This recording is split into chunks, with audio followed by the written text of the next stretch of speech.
out to the Dance Club, you know, I don't know what you think it is. And what's I always say, you know not but me. Anyway, good night, family. It's good to be here, except the protocol already established. Tonight, my name is Curnal Fahie, your PVIM at large candidate on the team of Honorable Ron Skelton, or their chairman. Come on, give him a good hand. And people come to ask me how we can be on this team, and the thing is, I couldn't imagine being anywhere else. This is the team for me, and I am the man with this team, and I'm happy. Tonight, I've returned to the place that's named after my ancestors. This area, part of this area is Fahie Hill, to decree and declare that powers must change hand, and power must change hand when? Now! Y'all hear what I said? Powers must change hand, and it must change when? Now! We came up here not just to talk to you, but to admonish you and to encourage you, to share with you the necessity that powers must change hands because our country is in crisis. And we need a new direction. And when do we need it? Now. I need y'all to be more lively than that. When do we need it? Now. You know, for me, our ancestors had made mistakes, but tonight I repent on behalf of my ancestors and ask God to forgive us so that we can move forward in Jesus' mighty name. Amen? Amen. He said I would say amen. I can't help myself. Our country truly is in financial crisis, and we need a financial specialist and a builder to get stuff done. Honorable Ronnie has a proven track record of getting stuff done. Anybody heard his track record? He has a proven track record, and sometimes he doesn't like to talk about himself, but I'm just going to talk about it right quick. Because I continue to admonish people, the $10,000 that we experience free every year, who did it for us? And somebody said that he can't take, you fly with the people in straw. But the last time I understand that government got a raise was sometime 2006 and 2007, and they said he did it. However, since then, since he has not been in the position of financial officer or financial minister, nobody got any raise since. So for me, then it would prove that he did it. Shut your mouth and keep on talking. He did it. So true. I heard the band say it. St. John's would die. He gave our children education, 2 years free tuition, so they can go to a college here, and later on the parents could help with their finances to send them off to university. Who did that? He did it. Honorable Roddy did that. He gave Johnson Dye current, and he got a current, connected the Valley and Virgin Gorda and North. Some people don't understand that I grew up in Virgin Gorda. My mother used to work at Little Lakes. So I knew when Virgin Gorda was dark. I knew when it only had dirt roads. And some of the best roads now are in Virgin Gorda. And who did that? And y'all expect me to be somewhere else. I just don't understand. For me, this is the best team. Yes, sir. I almost said amen. Okay, I just want to talk about a few things right quick. I have a few moments. We have so much to share with you guys. So I just want to share a few things that I want to do. The first thing I want to do is for me to hold up Honorable Ronnie's hand. In the Bible, we had Moses, and he had two people. And Honorable Ronnie has a team, a person that's going to help to hold up his hand and support him. And the word team, I always heard John Maxwell talk about. I'm a John Maxwell trained and certified coach. He always talked about team, together, everyone achieves more. We need a team that works together to truly bring change in the BVI. And we have a very cohesive team. Around the table, we respect each other, honor each other, and for me, that is very important. Look at my team. Don't we look awesome in blue? Yeah. And blue's my favorite color. Blue has to do with heavenly things. Blue is the best color, amen? And I'm working with this team, and this team, we are working to bring changes in our land, and we have an awesome team. One of the things I want to advocate on behalf of is on behalf of locals and expats being taken advantage of by both locals and internationals. Now, my wife and myself, we used to own a salon, and we were soliciting and trying to hire young ladies. And some of the stories that we heard of the bosses soliciting for sex or taking advantage of them or holding monies before they can get paid if they don't get sex. In addition to that, In addition to that, I'm a pastor and I work in my community, and the stories I hear of people suffering at the hand of local and international businesses. And sometimes it seems that labor doesn't hear or nothing happens, and that is something I'm going to advocate for. We need to stop it, and nobody wants to talk about it, but social issue is something that's very dear to me, and I am going to advocate for that. Are you guys going to help me? I know some of you guys have suffered with social development of sudden is dealing with those type of situation. Something that's very big as a pastor to advocate against same-sex marriage. I noticed I went to an interview and they brought this up to me. They said this is something that's coming down the pipe, and it is so true. A few years ago, Maine approved same-sex marriage in Maine, and in 3 years it has flown into 17 states. Presently, Canada has approved that there is babies have no sex, and now it has spilled into New York. And when America sneezes, somehow we catch the cold. In California, they're lobbying to ban the Bible out of California. It's in lobby right now. And so I'm admonishing the church that these are things that we say we want God to save a nation. We have to rise up and stand against issues like these. We can no longer be quiet in the land. These are things that are coming on the pike. And for me, I am going to advocate and stand up against it. Church, are you with me? Yes. BVI, are you with me? Yes. Not for me, you can do whatever you want in your house, that's your business. Yes. But you can't force all of us to accept. Amen. Let's leave it alone for I get really preachy. Let me move on. Just have a few minutes. I don't want to take all night. We want to advocate for price control and consumer protection. I remember Honorable One, he talked about this, that during the storm, Brother Wayne here, they allowed, along with the ministers of government, to allow stuff to come in free. And the saving should have passed on to the people. Didn't that what we expect? Yes. Did it happen? No. It did not happen. So we need policies and legislation in place to fight against it, to stop advantageous behavior of people taking advantage of us. Especially during storms and crises, prices should never go up. In the East, I don't know about town, a case of water got up to $20 and $25. And gas, every time you went, the gas prices went up. It went up over $505. Anybody experience that? That is something we have to fight. We can no longer be quiet in the land with these stuff. They're taking advantage of us. And I said, stop it when? No. Y'all too quiet. We want to advocate for the increase of salaries, and that's something as the team we have talked around the table immediately as we go in to say to move from 10,000 tax-free to 15,000. We're trying to keep monies in your pocket. And like Shayna said, the ladies, the single parent especially, who only receive $13,500 a year, they would never have to pay tax. I hope y'all calculated that. This is something that our team wants to do. And with our leader, that is something that we will accomplish. Come on, give a hand for that. Y'all really quiet. We want to deal with educational apprenticeship and mentorship.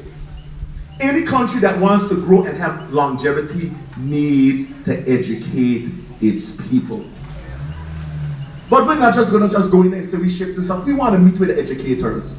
We want to meet with the teachers union, hear their heart. Let them tell us what do they need. How can we help you? They are the educators. They're the one on the ground. They're the one dealing with the situations. So before we do anything, we want to go in and talk with them. How can we make this better for you, for the students, and for the parents, and to preserve legacy in our generations? You think that's a good idea? I think that's a good idea. We want to restore and improve our territory's primary and secondary school, and we want to improve the institution and the learning environment for all our children. We want to establish mentorship and apprenticeship programs within our secondary schools, especially for the 5th and the 6th grade at primary level. All students must have a mentor. Those are stuff that is necessary. Can I tell you how we can get some of these boys off the block?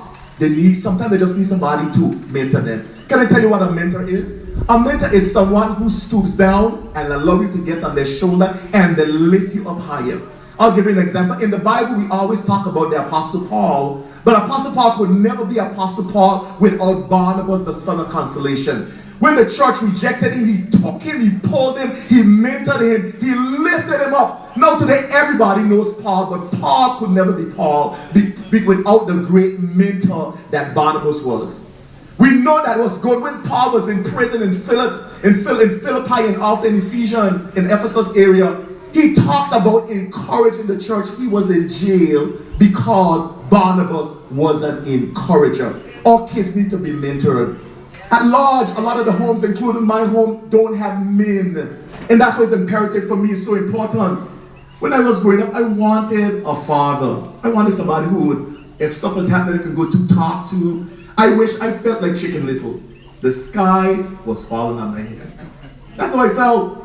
Sometimes when I came home, I wish my dad was there to jump in his lap. Daddy this happened, daddy this happened. Guess what? He was never there. Thank God for God, the Father who came into my life, who's bigger, stronger, more caring, more understanding. Everything I wanted in a dad, God became. And then now, He's placed somebody who's like a dad in my life all of these years later. But some of these children need father figures in their lives. When I was in college, I was doing a study, and in Namibia, I'll tell this story right quick. In Namibia, they had some elephants. And in this park, this is Namibia, South Africa, the elephants they started destroying each other. What happened is the foresters, the rangers, they took out all of the elderly elephants, the male elephants, and they put them into another park. And they just left the juveniles with the females. So when they started coming in, guess what? They started finding the females. They were gored through, they were bored, the whole forest, they broke down the trees, and they started wondering what happened. One of the old rangers said, you know what happened? You took all of the older, experienced elephants and you put them out to the park, and you left the juveniles, the little boys, to manage themselves. They don't know how to respect their mother. They don't know how to respect the women, because guess what? A father figure would have done that. So initially they thought that poachers was killing them, but they said, well, it's not poachers, their tusks are still in place. And the poachers, now we want the ivory. So what they did, they said, you know, we're going to try something. They brought back one adult elephant. And from the first day and first week, everything shifted. Because he started bringing correction, he gave them instruction, he showed them how you treat women, how you behave, how you take care of the forest. And everything shifted at large in our community. Boys are trying to run boys and help to mentor and encourage each other, and they run amok. We need mentorship in our schools and in our communities, and this is something that our team is going to advocate. Team, are you going to advocate for that? We want to improve our access to the technical and other resources for teachers so they are better equipped to impart knowledge to the next generation. I go into the school, I help to do free counsel with Alta Scatliff with a weekly Francis Letsum. When Virgin Garden calls me Brigada Flags, I go and do devotions and different stuff. And if you talk to the teachers, in addition to that, one of my aunts was a principal and teacher for years. She likes to remind me that she's been teacher longer than I was born. They have to buy a lot of their supplies. So we go to the school and parents, you see all these pretty things on the wall and you think it was government that did it. It is out of their own pocket and they don't even make enough money. They step all night, grading papers, preparing lesson plans. They train everybody and then everybody make more money than them. I want y'all to think about that. How could I train you and then you make more money than me? We need to do better by teachers. Their jobs are not even 8 hours. They never get vacation. On the supermarket, they're on the job. Girls Brigade, in church, walking down the street. They're always on the job, almost 24/7. And you know y'all parents call them late. Johnny had a project, they just put it in his bag. We need to do better. These are things we're going to look into. Team, y'all going to support this? Our team has talked about this. People, do you think this is a good idea? So we're going to seek for more compensation for the teachers and improve their benefits, because that is necessary. For students who can't cope with regular, because as a counselor I understand that people learn in different ways. There's 7 styles of learning and only one is sitting in a classroom. There's some people who are hands-on. And they will not learn in the regular way, and we have to recognize that. This team understands and recognizes that, and we are pushing for more counselors and social workers in the school. Now look at this. How can you have one counselor in Altair, Scatliff, Carrot Bay, and Eastern School. Almost 900 students, between 700 and 900 students. They can never be infected. They're infected. They're always out in fires. We need more counselors and more social workers. And this is something that we need to focus on. Now, this is 2019. When I was growing up, if you went to a counselor or shrink, they said you were crazy. But the truth is, all of us got a little bit of craziness. All of us need a counselor. Even though we don't call them counselors, your family or your mother, father, friend that you always go to, guess what they're doing with you? Counseling you, giving you advice, helping you make good decisions. Our children need that at various levels. You all think that's a good idea? Yes. And for juvenile offenders, I wanted to share, we already have in place youth assessors. If somebody did their first offense, we don't automatically send them to prison. Honorable Mitch was a youth assessor, so they would take them, mentor them, look at the situation, help them, and help to redirect them. We will continue to push programs like that. We are not about, and I used to be in the prison, I used to be a prison chaplain. We are not about putting our young people in prison. We are about empowerment. And those are things that our team is going to do. Come and give our team a good hand. I'm almost done. I told them I would behave. I'm doing good, right? Yes. Say yes. Awesome. I keep my word. If I misbehave, they're going to get me. I promise to behave. One of the things I noticed in the land, we want to advocate for the reconstruction and modernization of the fire services. I used to be an air traffic controller at the airport. So I understand the importance of fire service. Anytime one of our fire trucks was down, our airport we had 2 fire trucks at a time.